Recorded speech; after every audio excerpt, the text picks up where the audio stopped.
Salut à tous, bande de petits vénards, j'espère que vous allez bien. Bienvenue pour cette nouvelle critique express séance de rattrapage, volume 2. Alors, la dernière fois, j'en avais parlé pour tous ceux qui n'ont pas vu cette vidéo. C'est quoi séance de rattrapage? C'est des films que j'ai pu voir dernièrement ou des séries. J'ai pas eu le temps de faire des vidéos vraiment de cette série ou de ce film où il y a énormément de youtubeurs qui en ont parlé, donc je me suis dit est-ce que ça vaut vraiment le coup d'en parler, et aujourd'hui on va parler de films et de deux séries. On va commencer par The Last of Us. Alors là pour le coup on est deux pieds dedans. Je vous ai dit il y a énormément de youtubeurs qui en ont parlé, donc je me suis dit on va en parler vite fait avec vous. On est au 5e épisode, donc Last of Us, c'est une série HBO, réalisé par Neil Druckmann et Greg Mazin. Greg Mazin, c'est le réalisateur, c'est lui aussi qui a fait Tchernobyl. Je vous conseille, si vous ne l'avez pas vu, allez-y, c'est vraiment, vraiment très, très bon. Et Neil Druckmann, c'est le créateur du jeu vidéo. D'ailleurs, le jeu vidéo, moi, je connais très, très bien, puisque j'ai pu faire, à l'époque, le Last of Us sur PS3. C'est la version collector que j'ai. Avec à l'intérieur, ça s'ouvre. Vous avez une BD, vous avez un artbook, vous avez le jeu, bien sûr, vous avez des autocollants. C'était un beau petit collector. À l'époque, ces collectors-là coûtaient que 15 voire 20 euros de plus. Et au moins, on avait du contenu. C'était pas des collectors en fait, qui coûtent 200 euros, qui a une boîte de 2 mètres de long et à l'intérieur, en fait, on n'a qu'un petit truc en plastique. Au moins, à cette époque-là, il y avait des petits collectors à pas cher et qui étaient vraiment sympas. Après, je me suis fait bien sûr l'excellent The Last of Us partie 2. Alors, critiquable ou pas, il y en a certains qui n'aiment pas du tout, puisque en fait, il n'y a plus du tout de claqueur dedans. C'est vraiment une base à la Walking Dead. C'est comment des personnes arrivent à survivre entre eux. Moi, franchement, j'ai bien aimé. L'ambiance, tout est vraiment fun. Et dernièrement, comme vous savez, j'ai fait une vidéo. Je me suis acheté The Last of Us partie 1. C'est le remake, bien sûr, du 1. C'est le remake du 1. Voilà, parce qu'à l'origine, ça s'appelait The Last of Us. Mais là, ils ont mis la partie 1, puisque le 2, c'est marqué partie 2. Voilà. Donc, cette série, qu'est-ce que j'en pense? Bah, franchement, on va refaire épisode par épisode. J'ai été agréablement surpris, même s'il y a eu énormément de polémiques, surtout sur deux personnes, surtout sur une. On va parler de Pedro Pascal. Moi, je ne le connaissais pas du tout. Je suis pas un fan de Game of Thrones. J'ai jamais vu, donc je ne connaissais pas trop le gars. Je peux dire que là, dans la série, pour l'instant, il se débrouille plutôt pas mal. Après, il y a eu des petites critiques envers lui. On y reviendra après. C'est pas par rapport à son interprétation, c'est plutôt par rapport à son physique. On va parler là de Bella Ramsey. Alors, même moi, le premier, ça m'a fait rire, hein. C'est au début, avant qu'ils sortent la série, quand l'ont annoncé, je me suis dit, what the fuck, mais elle ressemble pas du tout à Ellie, c'est quoi ce délire? Eh ben, franchement, non, elle se débrouille, mais carrément bien, puisqu'arrivé à la fin du premier épisode et du deuxième, tu fermes les yeux, t'écoutes, t'as l'impression de jouer aux jeux vidéo et puis d'entendre Ellie. Mais franchement, elle joue super bien. Après, ma question, est-ce qu'elle va tenir la route dans The Last of Us partie 2? Est-ce qu'elle va réussir à comment tenir le projet sur son dos pour le deuxième épisode? Ça, c'est une autre question aussi. On verra sur l'avenir. Alors, je reprends la base vraiment vite fait des épisodes. Premier épisode, très très étonné par Bella Ramsey, très étonné aussi par le jeu d'acteur de Pedro Pascal, mais surtout superbe étonné par Nico Parker qui joue la petite fille, la fille de Joël. Waouh, elle crève l'écran, elle crève l'écran. Malheureusement pour elle, bah, tient même pas la moitié de l'épisode parce qu'elle joue super bien. Mais franchement, super bien. Je pense que c'est vraiment une petite actrice à suivre parce qu'elle joue vraiment très très bien. Le frère de Joël, Tommy, qui est interprété par Gabriel Luna. Ben, je sais pas. Le physique, pour moi, colle pas vraiment au jeu vidéo. Mais après, vous allez me dire, c'est comme Bella Ramsey, n'a rien à voir avec Ellie. mais elle joue super bien. Donc là, pour l'instant, Tommy, on le voit pas assez. On attendra peut-être l'épisode 6 ou 7 de cette première saison pour voir comment qu'il se débrouille. Mais pour l'instant, franchement, là, le premier épisode était classe. Le deuxième aussi. Les décors sont vraiment super chouettes. On ressent la touche du réalisateur par rapport à Tchernobyl. L'ambiance, tout, la photographie est vraiment classe. La musique aussi est super chouette avec la petite gratte à guitare sèche, c'est classe. L'épisode 3. L'épisode 3. Est-ce que j'ai besoin de revenir là-dessus? C'est pour moi une méga claque. L'épisode 3, ils auraient pu en faire un spin-off et ne pas l'intégrer à la série. Il est tellement bien. Et puis en plus, ce qui est génial, c'est que bah il y a du woke dedans. Ok, on est d'accord, mais très très bien utilisé. Parce que moi, j'ai rien contre le wokisme ou le woke ou autre chose. J'en ai rien à foutre. Mais quand c'est bien utilisé, parce que quand il te l'impose dans un film ou sur un scénario ou autre chose, non, j'aime pas ça, moi. Mais quand le personnage a un but et qu'il y a une vraie histoire, et là, franchement, une alchimie entre les deux acteurs, c'est vraiment, vraiment, vraiment classe. L'épisode, il est excellent. Les musiques, ils sont hyper classe dedans. Dans le troisième, il est génial. Après, il y a eu le quatrième. Bah, le quatrième, je m'en doutais un peu que ça allait un petit peu ou flotter, vous voyez ce que je veux dire? Parce que l'épisode 3, il était tellement bien qu'on s'est dit, bah, le 4, bah, moi le premier, hein, je m'ennuie un peu, je m'ennuie un peu. Et les claqueurs, ils sont où? Les claqueurs, ils sont où? C'est ça le problème, on les voit pas assez. Parce que si tu prends en comparaison avec le jeu vidéo, alors pas The Last of Us partie 2, hein, vraiment le premier, eh ben, l'avancement, il y a beaucoup plus de claqueurs que dans la série télé. Eh ben, ils vont arriver, et surtout dans l'épisode 5, là, et là, franchement, je me suis dit, les voilà, et là, on se bouffe quand même une bonne claque. Il y a vraiment énormément d'action, surtout le passage après cette école, cette ville souterrain où ils passent, où ils arrivent en pleine nuit dans un village. Ce village, il est fait très pour très exactement pareil que dans le jeu vidéo avec ce sniper et tous ces claqueurs qui arrivent en moment avec l'espèce de colosse, le gros claqueur badass tout qui prend un des résistants qui arrache la tête, c'est jouissif. Alors cet épisode, il est classe. Et là, je me suis dit, ah bah ça remonte, voilà, on va avoir de l'action, peut-être que ça va donner quelque chose sur la fin de la série. Et tu te dis, là, il me semble qu'il reste 3 ou 4 épisodes, un truc comme ça. Tu te dis, putain, déjà, ça avance vraiment super, super vite. Alors, il y a 5 épisodes de sortie. J'aurais des trucs positifs et négatifs à dire pour l'instant. Les trucs positifs, c'est, franchement, j'étais super étonné par l'interprétation de Bella Ramsey pour Ali. Physiquement, elle lui ressemble pas, mais la fille, elle est hyper classe. Après, je la trouve un petit peu trop, comment dire, rentre dedans au niveau des gros mots, du vocabulaire. Est-ce que c'est exactement pareil que dans le jeu vidéo? Alors, le jeu vidéo, hein, je vous l'ai fait voir, je le connais, mais j'ai plus de mémoire là-dessus. Alors, n'hésitez pas à me le dire dans les commentaires si elle est exactement pareille, parce que je la sens quand même, parce que quand vous voyez dans l'épisode 5, hein, je vais pas dire le mot, parce que YouTube, maintenant, on se fait bannir quand on dit des gros mots. Mais à un moment donné, ah oui, oui, oui, oui, oui, mais non, mais il refait sa tête de pipe, hein, Joël. Ouais, vous avez deviné le gros mot qu'a dit. Donc, est-ce que je me trompe ou pas, mais je la sens un petit peu borderline par rapport au jeu vidéo. Et je me trompe peut-être dans le jeu vidéo, c'était pareil. Bon, après, il y a des passages qui m'ont fait sourire. Le passage du livre porno, voilà, ça, on le retrouve dans le jeu vidéo, ça, je me suis rappelé. Mais les gros mots, je me rappelle plus vraiment.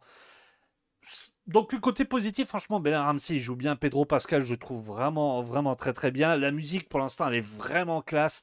La photographie est classe.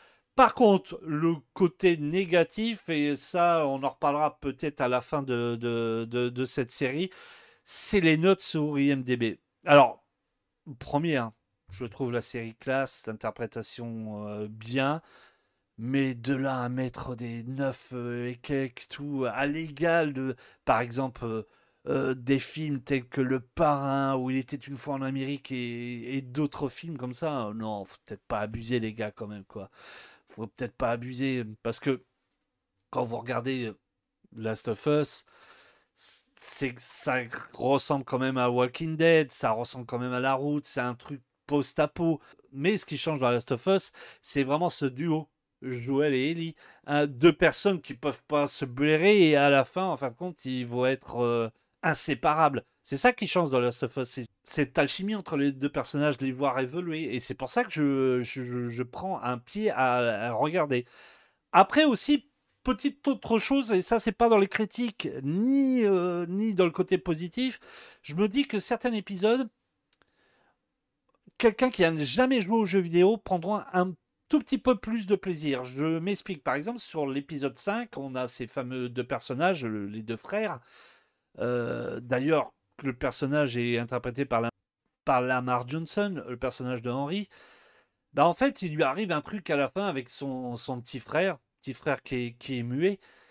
Et quand j'avais joué aux jeux vidéo, j'avais trouvé ça, ça m'avait foutu une petite claque, et j'avais trouvé ça triste. Et quand je l'ai vu dans la série, bah, vu que je le savais, bah, il y avait toujours peut-être ce côté triste, mais ça m'avait pas plus, comment dire, j'étais pas plus sur le cul, et pas plus la petite larme à l'œil, parce que je connaissais déjà la scène. Mais quelqu'un qui a jamais joué aux jeux vidéo, je pense que il a un peu plus comment dire, un autre regard que la série sur nous, et peut-être des réactions un peu plus, comment dire, il y a peut-être un petit peu plus d'émotion. Je ne sais pas si vous voyez ce que je veux dire. Donc une autre lecture que nous. Mais bon, c'est toujours bon de voir une adaptation de jeu vidéo enfin réussie, surtout en série, parce que pour l'instant, franchement, il n'y a pas à dire. Moi, je m'éclate dessus. Alors, je vais continuer par une série que j'ai découvert dernièrement, qui date de 2005, il me semble, et qui a été terminée en 2007, qui a été tournée en Italie. C'est la série Rome. Alors ça, c'est une série où on avait parlé il y a très longtemps, parce que là, imaginez, ça s'est terminé en 2007, on est en 2023. Et je me rappelle qu'il y avait des gens qui parlaient de Game of Thrones et son côté olé olé. Et certaines personnes, ça leur faisait sourire en disant, bah tiens, t'as pas vu Rome, toi. Bah si, moi j'ai vu Rome en tant que, on va dire, touriste, mais pas la série. Et donc là, j'ai réussi à me procurer, enfin réussi, on m'a prêté l'intégrale en Blu-ray de la série Rome, et j'ai voulu en parler vraiment avec vous vite fait, parce que j'ai pas vu la saison 2, donc je sais pas comment ça se termine. Est-ce que cette série se termine bien, ou vraiment en eau de boudin? N'hésitez pas à le mettre dans les commentaires. Mais par contre, la première saison, bah, franchement, j'ai vraiment, vraiment, vraiment adoré. J'ai été surpris de retrouver un personnage que j'avais connu à l'époque du film Trainspotting. Vous voyez ce personnage où il ne touche pas du tout à la drogue, que limite, et même limite à l'alcool, qui pense que à sa copine et au foot. Et en fait, sa copine va le larguer, et il va tomber en dépression et dans la drogue, il va même en mourir. Cet acteur, c'est Kevin McKidd, qui interprète Lucius. Non, c'est pas le bras droit de César, c'est un de ses généraux, quelque chose comme ça, voilà. Et il joue vraiment super bien dedans. Mais il y a d'autres aussi acteurs. J'ai par exemple Tobias Menzies qui joue Brutus, il est excellent. Vous avez Indira Varma qui joue la femme de Lucius. Mais elle est vraiment magnifique, cette femme, elle est super belle. Aussi, on a Atia qui est interprétée par Polly Walker. Alors, elle aussi, elle est magnifique, mais c'est la pourriture, et je dirais pas le gros mot de la série, parce que faut savoir que la série, vraiment, bah, les parties de jambes en l'air, s'il y en a deux, voire trois par épisode, c'est pas grand-chose. Ça, vraiment, ça y va. Surtout sur le rôle de Hatcha, interprétée par Polly Walker, qui elle est vraiment une saloperie, une dépravée, jusqu'à dire à son fils, elle prend son bain à poil avec ses serviteurs, et puis son fils il arrive et dit, non, te cache pas, n'aie pas peur, rentre, elle est carrément à poil avec son fils, hein. On rappelle que son fils dans la série il a 12-13 ans, un truc comme ça. D'ailleurs, même, c'est elle qui le pousse à aller enlever sa virginité avec une servante. Elle lui dit directement, mais attends, ton grand-père, s'était déjà fait 5 ou 6 servantes, hein. Toi, qu'est-ce que tu fais? Genre, t'as des problèmes? Même à un moment donné, elle croit qu'il a en fait une relation avec César. Et elle lui dit, ah bah vas-y, continue, va le voir, va le voir, va le voir. Mais elle ne cherche que ça. C'est fortune et gloire. Fortune et gloire. Elle n'en a rien à foutre comment que tu l'utilises, comment que tu le gagnes, tant que sa famille est en haut. Mais vraiment, vraiment en haut. Jusqu'à même tuer un des compagnons de sa fille parce que elle ne peut pas le blairer et parce que c'est genre entre guillemets un paysan, elle arrive à le tuer. Donc j'en dirai pas plus, hein. Je veux pas aller plus dans le spoil. C'est une super série au niveau de l'interprétation, au niveau des histoires entre familles. Et puis il faut dire que la photographie est vraiment classe. Ça a été tourné en Italie dans des studios et il me semble qu'il y a eu un fait divers là-dessus, c'est que les studios ont pris feu et les décors ont réussi à être sauvés, les décors de Rome, d'ailleurs, ont été réutilisés pour la série Camelot de la saison 6. Alors, la série a été écourtée en 2 saisons parce que coûtait vraiment, vraiment trop, trop cher. Donc, ils ont écourté la série en 2 saisons. J'ai vu la première, et si vous ne l'avez pas vue, je vous la conseille. Là, je vais mater la saison 2, et je pense qu'à la fin, je vais passer directement à la cage teaching, et je veux me le procurer en Blu-ray. Parce que là, j'ai regardé en DVD. Même si en DVD, ça passe super bien sur la télé. Mais j'ai vu que le Blu-ray, il n'y avait pas aussi grande différence de prix que ça. Donc franchement, c'est une super série. Si vous avez l'occasion, je vous conseille de regarder. Par contre, ne regardez pas ça avec des enfants de moins de 16 ans parce que c'est vraiment, vraiment, comment dire, ouais, classé moins de 16, hein, parce qu'il y a vraiment des scènes, et j'ai en tête des scènes de ouf où elle s'amuse à ouais, des parties de jambes en l'air avec les servants qui sont à côté. Et puis elle a fait une pause. Attends, je fais une pause, j'ai soif. Et l'autre, il lui apporte le verre, tout pendant qu'elle est en train de se faire. Voilà. C'est hallucinant. Alors, je suis pas historien, tout ça. Peut-être ça se passait comme ça à l'époque. Je pense que oui, parce que moi qui ai été visiter Pompéi et je me suis renseigné tout le côté historique, tout ça, ça y allait, ça y allait, ça y allait sévère. Donc, je pense que vraiment, c'est vraiment réel. Mais c'est une super série et hâte de découvrir cette deuxième saison. Donc, si vous l'avez pas vue, on la conseille fortement. C'est une série, encore une fois, HBO. Croire que HBO fait que des bonnes séries, quand même, y a rien à dire. Alors, je vais enchaîner tout de suite sur un film que j'ai vu la semaine dernière. C'est tout frais. C'est le dernier film de N. Night Shyamalan, Knock at the Cabin. Alors, qu'est-ce qui vaut? C'est pas le chef-d'œuvre, comme certains le disent sur YouTube. C'est pas un film pourri. J'ai passé un bon moment devant. Il faut dire que les derniers films de Night Shyamalan tombaient vraiment, vraiment dans l'oubli. Même Hold, qui le Psygnosis était sympa, ça débutait bien tout ça, mais la fin était complètement pourrite. Donc je me disais, ce gars-là, il est complètement perdu à jamais. Je pense qu'il fera plus ses films d'avant. Bah non, là pour le coup, j'aurais dû fermer ma gueule encore une fois. J'ai passé vraiment un bon moment. Alors vite fait, j'ai parlé de Night Shyamalan, tous ces films que j'ai pu voir depuis le début. Alors, bon, ben, il a commencé par être réalisateur scénariste sur Éveil à la vie et Prowling the Wing Hunger. Donc ceux-là, je les ai pas vus. Par contre, ce que j'ai vu, là, c'est son vraiment premier film où il est réalisateur, scénariste et acteur. Parce que ce qu'il faut savoir sur chaque film, et il apparaît. Et donc, son premier film, c'est Sixième Sens. Super film que j'ai pu voir au cinéma. Alors, c'est pareil, ça c'est le genre de film que les gens peuvent dire oui, dès que c'est la fin, ça sert à quoi de le regarder une nouvelle fois?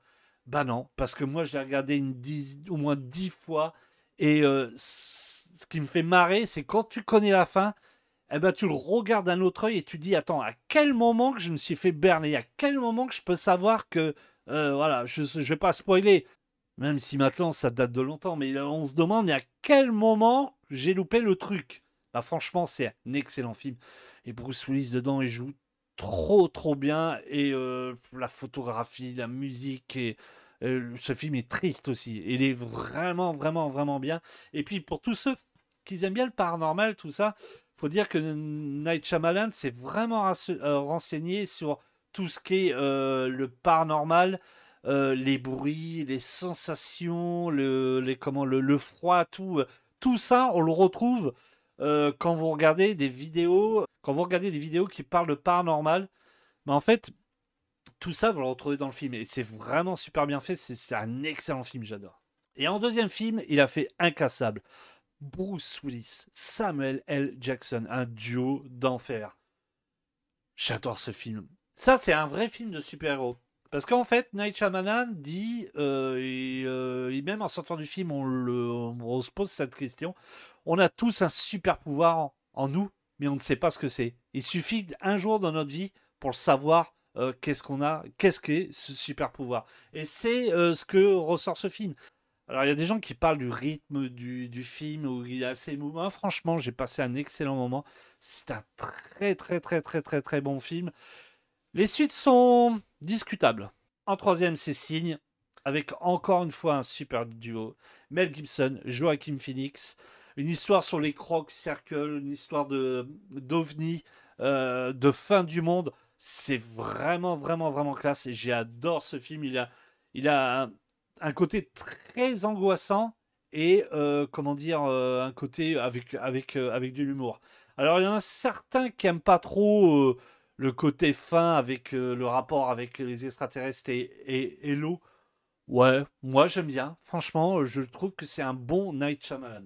Et son autre film avant cette descente aux enfers, un film que j'ai adoré, et là on retrouve une nouvelle fois Joaquin Phoenix, c'est Le Village. Excellent film. Et ce film, en fait, même quand vous voyez la fin, eh ben vous vous dites, mais attends, j'ai beau comprendre la fin, mais je suis en train de me demander si c'est vraiment une histoire pour faire peur les habitants de ce village pour éviter qu'ils sortent. On se pose toujours la question. Et moi le premier. Et franchement, j'adore ce film-là. La réalisation est vraiment top dedans. C'est un très très très très bon film. Après, ensuite, il y a eu Phénomène avec Mark Wahlberg. Alors déjà, le choix de l'acteur Mark Wahlberg, moi, je ne peux pas. Je ne peux pas avec ce mec. Perso, je ne peux pas. Puis le film, je ne peux pas. Voilà. Courir et se barrer à cause du vent parce que dans le vent, il y a un virus. Une chose quoi qui est quasi impossible parce que waouh, imaginez si c'est imaginez si un virus arrive comme ça quoi, c'est un peu la fin quoi. J'ai pas aimé, j'ai pas aimé. Et puis dedans il y a un mélange dedans de scènes. Tout je m'en rappelle, il y a vraiment une scène où il y a une vieille enfermée dans une maison, je sais pas quoi. C'est trop bizarre. Je déteste. J'aime pas ce film. Après il y a eu Split. Et là pour le coup. Split, j'ai été super surpris. J'ai vraiment aimé ce film-là. Et à la fin, bah, quand on voit Bruce Willis et qu'on sait qu'en fait, ça a à voir avec le film Incassable, on se dit, putain, c'est classe. Et ce film-là, j'ai vraiment aimé. Après, il y a eu le troisième, parce qu'il a dit que c'était une trilogie, Glace. Et là, non, là, il s'est éclaté, éclaté. Pourtant, il y avait Bruce Willis, Samuel L. Jackson, mais on reprenait voilà, les acteurs de Incassable. Mais non, j'ai pas du tout aimé. Je trouve il s'est viandé dessus. Non, j'ai à oublier. Après, il y a eu la série Servant. J'ai regardé les trois quatre épisodes de la première saison. Je ne sais pas pourquoi j'ai pas continué. Peut-être que à cette époque-là, il y avait énormément de séries.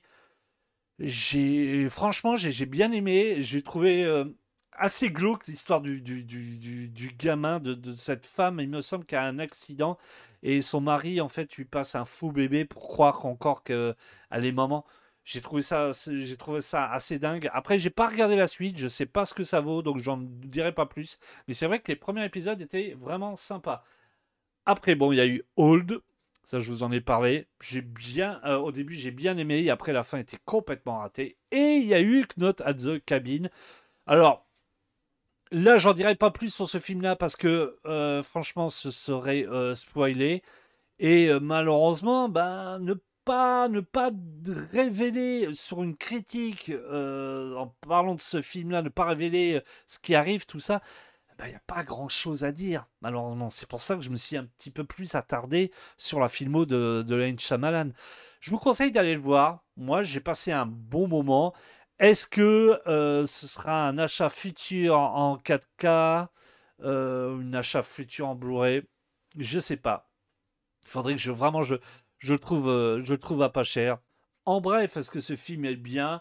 Je le dirais oui. Si je devais le mettre à une note, ce serait un 6 ou un 7. C'est pas un chef-d'œuvre, c'est pas un film nul. Il y a une bonne interprétation, surtout de Dave Bautista, quand on voit que c'est un ancien catcheur, bah franchement, je veux dire, il joue vraiment, vraiment, vraiment bien dedans. Après, il y a juste un truc, je pense que je le regarderai une deuxième fois pour voir quelques détails que j'ai pas vus, parce que je pense que c'est un film où il y a énormément de détails. Et on va terminer dernièrement par un film que j'ai vu au cinéma, que j'ai pu rattraper parce que il était encore au Café d'Images au cinéma à côté de chez moi. C'est le film Sans filtre. Il est sorti en septembre 2022. C'est un film de Robert Ostlund avec Charlie Dean, Harry Dickinson, Woody Harrelson qui fait un rôle de ouf. Il y a qui fait un rôle de ouf. Il y a aussi Dolly Dolean, Vicky Berlin et puis d'autres acteurs que je connais pas du tout. Alors ce film-là, moi, il m'a botté du début jusqu'à quasiment la fin. Après, la fin, un tout petit peu discutable. Moi, j'ai passé un excellent moment. En fait, on suit un couple d'influenceurs qui gagnent énormément de thunes et énormément de cadeaux. Et ils gagnent une croisière avec des gens super riches. Et on les suit vivre leur truc d'influenceur, c'est-à-dire quand ils mangent, ils ne peuvent pas s'empêcher de prendre en photo leur aliment. Quand ils sont en train de bronzer, bah, au lieu de faire comme à peu près comme tout le monde, bah, profiter un peu du soleil ou de la piscine, bah eux en fait, dès qu'ils voient un peu de soleil ou dès qu'il y a un truc qui passe ou un gestuel à faire, eh ben, ils sont toujours à la demande de prendre en photo chaque geste et chaque truc, c'est systématique, faut qu'ils se prennent en photo. Et c'est pour ça que je vous dis, c'est une comédie très satirique parce que c'est ce qu'on vit actuellement. Vous et moi, je pense que vous avez déjà vu des gens comme ça en voyage se prendre en photo sur des points clés ou en train de manger et prendre énormément de photos. Alors moi, je sais que moi, je suis les petits, mais très petits youtubeurs. Je prends des photos sur mon Instagram de ma collection. Mais quand je suis en voyage, je me déconnecte de tout ça. Je prends pas en photo mes aliments. Ça m'arrive une ou deux fois de prendre en photo des choses big, comme la dernière fois où j'ai pu aller à Séville, où j'ai pris des churros qui faisaient ça. Voilà, je l'ai pris. Et les gens, quand ils ont vu la photo, ils ont halluciné.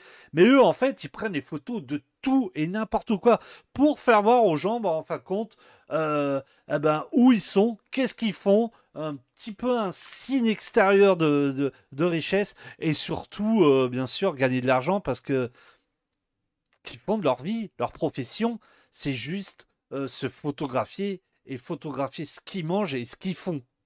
C'est ça.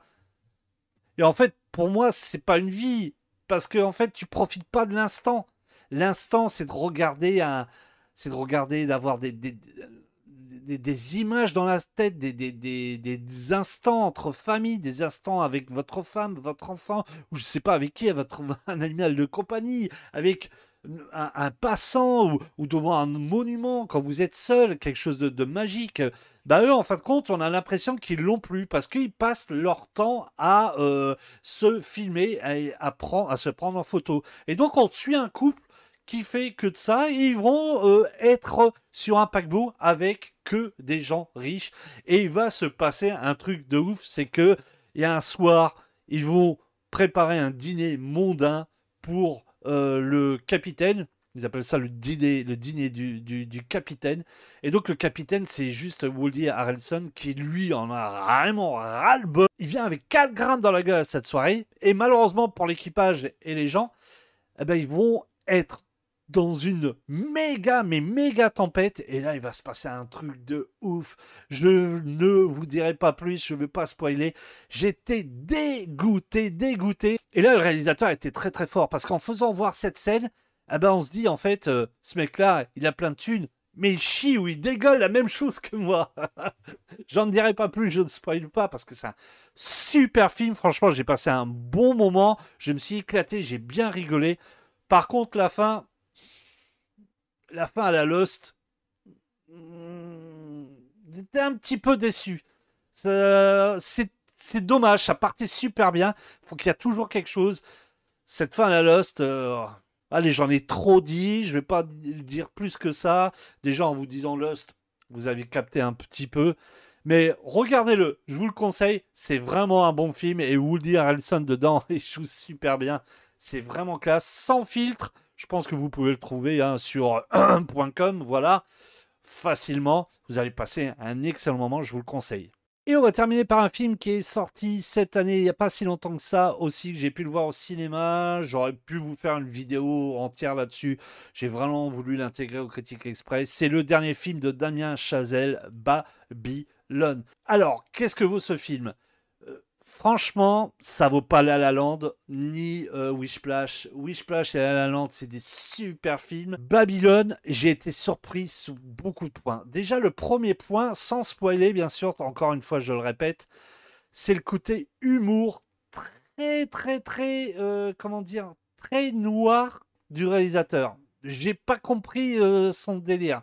Alors, est-ce que c'est un moment clé de ces films? Je m'explique parce que quand vous regardez Wishplash, il y a quand même beaucoup de jazz avec une petite histoire d'amour. La La Land, on a toujours ce côté jazz avec une énorme histoire d'amour. Ce duo impossible, hein, parce qu'en fait, ils peuvent pas avancer professionnellement ensemble. Par contre, au niveau de l'amour, ça colle bien, mais au niveau des professionnellement, ça va pas. Et vous avez Babylone qui lui reprend un thème, ce coup-ci qui n'est pas le jazz, mais qui est des films des années 20 et 30. Mais toujours avec une histoire d'amour. Donc peut-être il s'est dit, voilà, je reprends les bases des premiers, mais en faisant un truc, un humour complètement, mais rien à voir au premier, au deuxième. Parce que là, pour le coup, ça n'a rien à voir. J'ai été mais surpris, sans spoiler, parce que je vous laisse la surprise si vous voulez aller le voir, et si vous allez aller le voir, la scène du début avec l'éléphant, ce qui arrive, et ce qu'on a en gros plan, franchement, quelqu'un aurait regardé ça, je serais arrivé dans la pièce ou le cinéma à ce moment-là, on m'aurait dit, tiens, t'as vu, c'est le dernier Chazelle, celui-là qui a fait La La Land. J'ai dit, non, attends, tu délires, mec, c'est pas ça. Bah si, c'est bien du Chazelle. J'étais vraiment, mais très surpris de l'humour. Est-ce que c'est un décalage voulu par rapport aux deux autres pour vous dire, attention, je vais faire autre chose. Je pense à ça. Après, peut-être que je me trompe. Mais je me dis, il est peut-être aussi temps qu'il change un peu parce que Wishplash, La La Land, des histoires d'amour, là aussi, il y a une petite histoire d'amour. À se demander aussi si le réalisateur, il n'a pas eu une vie sentimentale compliquée hein, pour mettre ça dans tous ses films. Alors peut-être que sur ses prochaines réalisations, ça changera tout, ou peut-être pas que je me trompe, ou je me trompe peut-être, mais c'est vrai que l'humour était très bizarre. L'interprétation des acteurs. Alors, on a Diego Calva. Lui, je me rappelle bien de son nom parce que Calva, c'est Calvados, un alcool fort de Normandie. Il joue bien. Franchement, il joue très bien. On le voit pas énormément dedans. Lui, il joue le mec, l'homme à tout faire. Celui qui va chercher les cafés, les cigarettes, et voilà, plein de choses. Et lui, il rêve d'être réalisateur. Il joue vraiment bien. On a la très belle Margot Robbie. On a le duo Margot Robbie et Brad Pitt. Alors duo, non, c'est pas vraiment duo, parce que c'est vrai quand on regarde ce film-là, on a toujours l'impression de penser à Once Upon a Time in Hollywood, mais ça n'a rien à voir avec Once Upon a Time in Hollywood. Hein. C'est pas du tout le même duo. Margot Robbie là, elle joue vraiment une fille complètement dépravée qui ne cherche qu'une chose, c'est être actrice. Elle boit et se poudre le nez complètement. Et alors c'est Margot Robbie, hein. Elle est très belle. Je trouve qu'elle joue vraiment bien, mais j'ai un petit souci. C'est son interprétation, ce décalage pendant les années 20 ou 30. Après, je pense que c'est voulu parce que Damien Chazelle a voulu faire un film fait honneur au cinéma des années 20-30, mais qui faisait voir aussi l'arrière des cinémas, le côté dépravé des acteurs et autre chose. Et là, elle le fait très très bien. Et j'ai eu du mal à me transporter dans son personnage dans les années 20 ou 30. Surtout sur une scène dans un bar où elle s'amuse à danser, où elle fait voir à moitié ses nibards au gars. Je me suis dit, attends, est-ce qu'il y avait ça dans les films des années 20-30? S'y poser la question. Et puis quand on voit son interprétation, des coups, surtout sur cette scène que je vous ai dit, j'ai toujours dans la tête un petit peu Harley Quinn. Ce qu'elle n'avait pas dans Once Upon a Time in Hollywood. Elle faisait la fille bien, comment dire, très bien sur elle. Je sais pas si le mot BCBG est là, mais tu vois, une The Big Star, quoi, une très très belle fille. Et là, pour le coup, elle fait complètement dépravée et j'ai l'impression de voir Harley Quinn. Je sais pas, j'ai eu cette impression-là. Quand j'ai vu le film, quand je l'ai regardé, j'ai dit putain, on dirait Harley Quinn. Par contre, Brad Pitt, bah, il joue toujours aussi bien, mais par contre, le truc, c'est qu'il va falloir un jour qu'il arrête de faire tous ces rôles de, comment dire, du beau gosse avec la petite moustache, avec la coiffure, la raie sur le côté. Vous voyez, comme ces tout derniers films, on a l'impression de voir toujours la même interprétation. Chose qu'il n'avait pas dans le dernier Tarantino, Once Upon a Time in Hollywood. Il faisait le mec qui... cool attitude, qui s'en foutait, qui parlait pas beaucoup, mais qui était hyper cool. Puis là, dans Babylone, il y a toujours ce rôle un peu, vous voyez, tous les films qu'il avait fait auparavant, tous les films de la Seconde Guerre mondiale, tout ça. Je trouve son interprétation un petit peu trop copier-coller avec ce qu'il a fait avant. Et là, tu te dis, peut-être falloir que tu changes un petit peu, parce que là, à la fin, ça va peut-être essouffler les gens. Ils vont dire, ouais, va falloir peut-être changer ta façon de jouer, ou même choisir d'autres films pour changer un petit peu de registre. Dedans, on a Tobey Maguire. Alors, Tobey Maguire, tout le monde en a parlé. Il a une scène qui dure, je crois, un petit quart d'heure ou un truc comme ça, quasiment à la fin. Et lui, il joue un espèce de mafieux, le parrain de la drogue, ou je sais pas quoi, un gros dealer en fait. Avec des gros problèmes de peau et les dents toutes défoncées. Et il cabotine à fond, il cabotine, quoi. Il est dans le. Il est. Il est complètement, il fait le mec complètement perché, complètement cocaïnomane.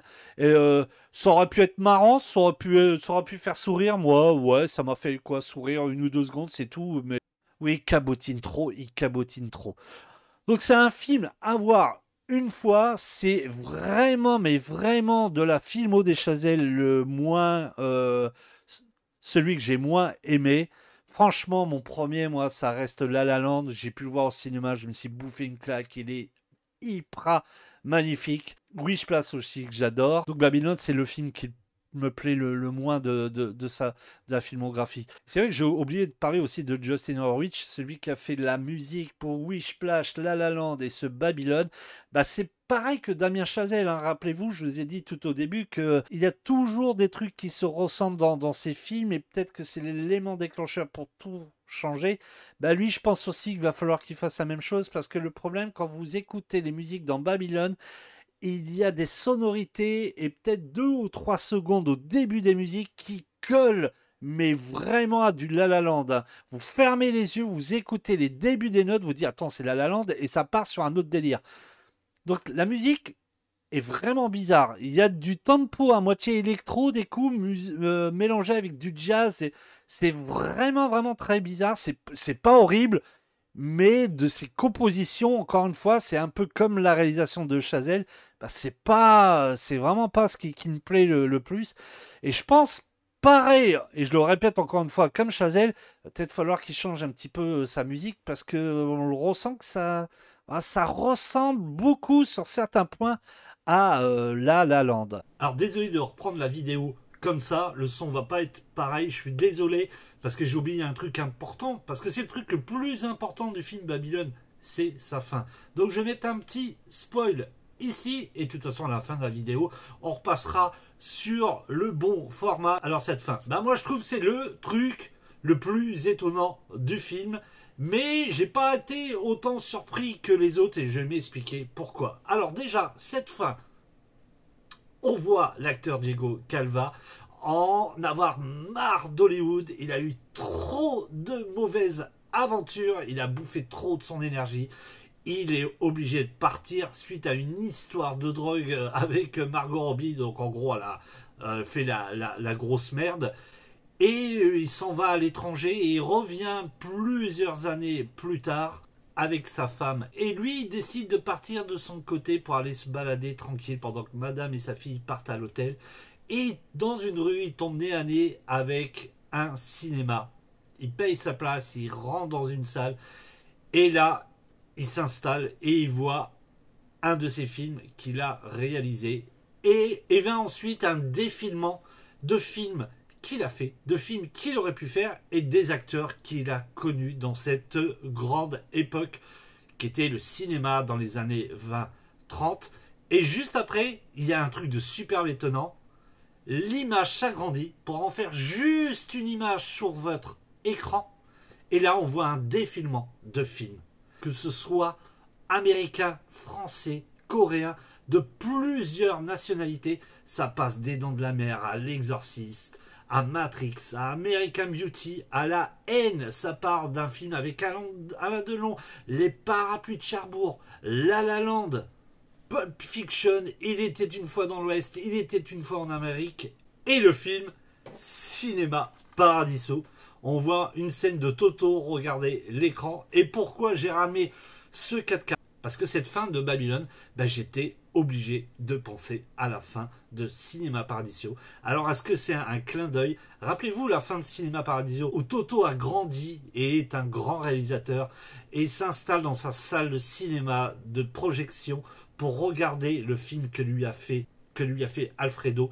Ce fameux film où toutes les scènes d'amour d'une époque ont été censurées. Cet instant était hyper magnifique, très très très triste, et pour moi c'est l'un des meilleurs passages du cinéma. Donc Chazelle de l'avoir incorporé dans ce film, c'était quasiment une obligation pour moi, comme la plupart des autres films, hein. Quand on voit Il était une fois dans l'Ouest, C'était une fois en Amérique, La Haine et d'autres films, c'est pour le coup ces choix là, moi je dis top.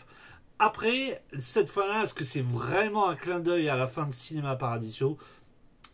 Je sais pas. Je sais pas trop. Est-ce que je me suis pas renseigné sur des interviews ou quoi que ce soit si c'était un clin d'œil. Mais j'étais plus agréablement surpris, plus étonné sur cette fin-là que sur la fin de Babylone. Et je pense que les gens qui ont été très étonnés de cette fin de Babylone n'ont peut-être pas vu Cinéma Paradiso ou se disent peut-être c'est peut-être pas la même chose, et je serais un peu d'accord avec eux.